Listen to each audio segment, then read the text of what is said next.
V tomto videu budou představeny základní funkce obecního účtu. Obec se do aplikace přihlásí svým přístupovým jménem a heslem.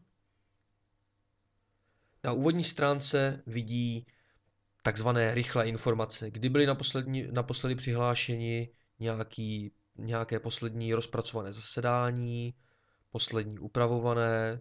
Má zde možnost vidět, kolik má nevyřízených cenzurovaných příspěvků a statistiku.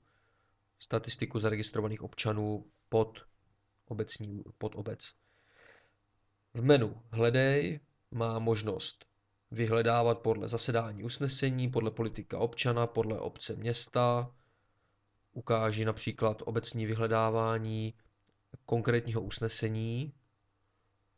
Hledám parcelu 255, nevím z jakého usnesení, nevím z jakého roku.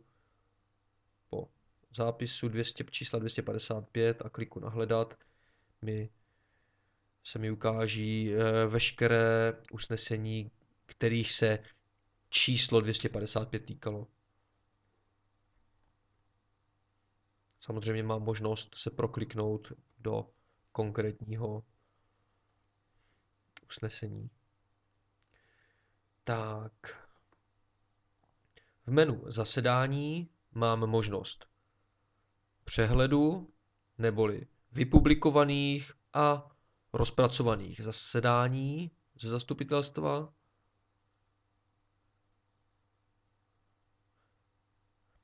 Zde máme možnost vytvořit nové, pod koncepty vidím rozpracované. Pod menu politici mám možnost podívat se na přehled všech politiků v obci s jejich vizitkami, mám možnost je zde upravovat, mám možnost je zde filtrovat a řadit podle abecedy. Mám možnost vytvořit nového politika, či je zařadit do již bývalých, v podstatě po nových volbách. Zde řeknu, kteří jsou současní a kteří minulí. Pokud obec povolí u svých usnesení i možnost diskuze, tak je zde možnost cenzury, kde kdokoliv má možnost nahlásit jakýkoliv příspěvek a obec sama určí, jak bude s tímto příspěvkem naloženo. Zdali ho stáhne, anebo ho ponechá. Pak, když se rozhodnu, že například tento nahlášený příspěvek zcenzuruji, tak kliknu na cenzurovat a stáhnu ho z veřejné diskuze. Tak to je asi k základnímu rozhraní obce všechno.